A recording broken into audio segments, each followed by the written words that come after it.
On today's episode of Articulated Ninja. You can't hide from me.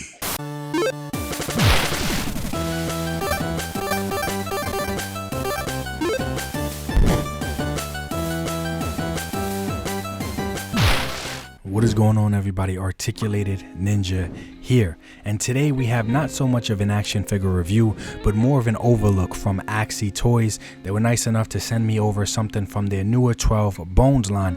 Now, if you recognize the name Axytoys, it's because they make those amazing dinosaur action figures. I'm all in on their dinosaur battlefield line, but this is something totally different than that.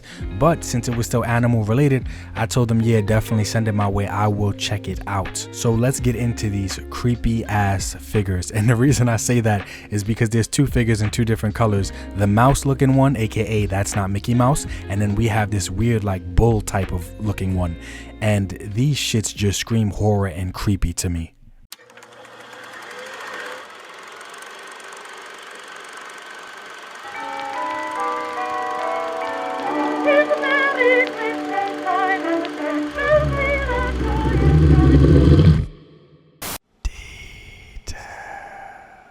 I don't really do cloth figures like that, guys. You know that. I ain't even gonna pretend on that shit. But at the end of the day, these clothes are tailored as shit. Like, I wish my clothes, fit me this well. I'm not sure who they have running their cloth and fabric department, but clearly that person needs a damn raise, because these clothes are really nice and detailed and tailored specifically and very well for this figure. Now, just going straight up to the face, I really like the face sculpt, and that's what screams creepy here to me, because body wise he could have just been a skinny dude on a block, but it's this weird ass animalistic apocalyptic ass face that just screams horror and like creepy to me. Not to mention the jaw does move. But look, in terms of detail, I like this detail. Totally different than the dinosaurs that I'm used to. But every now and then it's cool to step outside of the norm, and that companies are giving us stuff like this outside of Batman, Superman, Spider-Man, etc.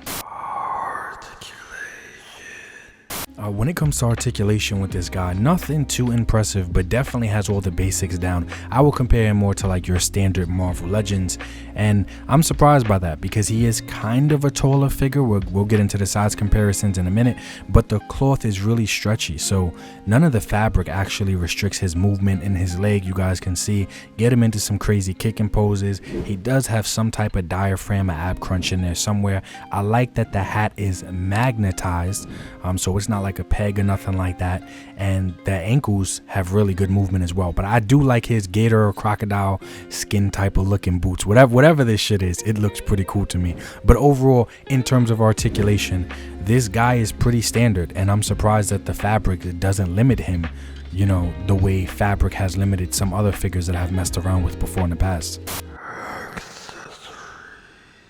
Now, when it comes to accessories, it gets more weird. It gets more weird than the figure already is, because he comes with some really strange, creepy looking shit, but it all looks cool. It all looks different and really cool. If this is the type of abstract figures you're into, I do see a lot of appeal here. So as you guys can see right here, he comes with two extra pairs of hands. He comes with this weird looking robot, a fish, a bottle, a top for that bottle, an axe, and a fat cat. The storyline is like in some weird future apocalyptic dystopian type of world, there were animal survivors and they're looking for either other animals to survive or like food. So this is just, I don't know, man. This is different. It's definitely different, but every now and then I think different is good. I think different is really good. Like I said, especially compared to the average Spider-Man, Batman, Superman shit that we normally get and we normally are excited about and we review, but this is really nice. I like how refreshing this is. And in terms of accessories, I feel like they're pretty cool. They all have a good amount of detail on them, especially the bottle, but I really like this little damn robot. Like, this is something that I will probably use in the future for other stuff as well. But this little cool robot is really nice. Yeah, the plastic on this robot is really nice. It's like a translucent purple hue to it, and his dome part does actually come off, so you can actually access the head, even pull the head off if you want to access the body. But I just think little things like this is really cool. I grew up playing games like Banjo-Kazooie and Crash Bandicoot, where there was always some type of sidekick following the main character, and that's exactly what this looks like. Now this guy is definitely on the taller side when it comes to action figures. Look at him here next to the NECA Foot Soldier bot, and he's tall, man. Whether it's the NECA or the SH Figure Arts figure next to him, this guy is definitely pretty big.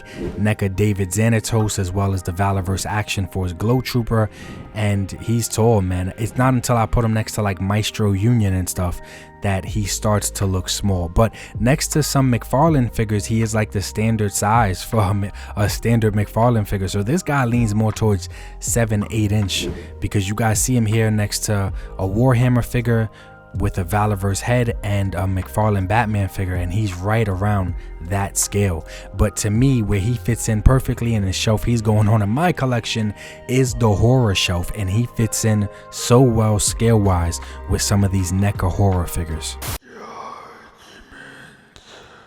Man, this type of stuff is different. It's abstract. If these are the type of figures that you're into, I can definitely see why. But coming from one of my favorite companies of the time, there was no way I was going to tell them no. I definitely wanted to check it out, even though it wasn't something that is necessarily in my niche. Like I said, way more abstract. I thought it was pretty cool. Just nice to see other and different type of stuff that is out there. And I just wanted to show you guys different types of options and different types of things that are out there. And like I said, I really wanted the mouse.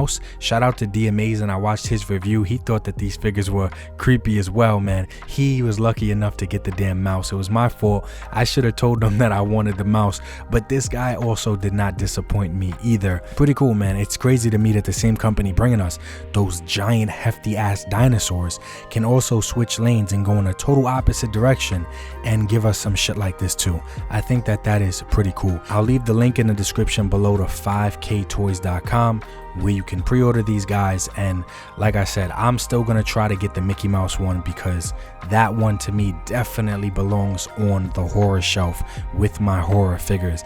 But this guy is really nice as well. But yo, I hope everybody's doing okay. I have some very entertaining videos on the way, man. Shout out to my channel members. As always, I appreciate you guys. Link in the description if you want to join the channel and get access to tons of private videos.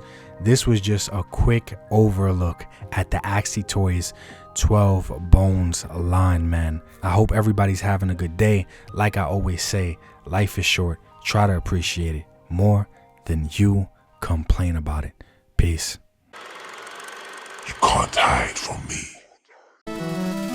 G.I. Joe, classified, Marvel Legends on my mind, Valorverse and NECA time, Mythic Legions I must find, SH Figure Arts I can't lie, Rebel Tech got my pockets dry, Set Action Figures for life, Articulated Ninja is nice, yeah, you might wanna subscribe, Action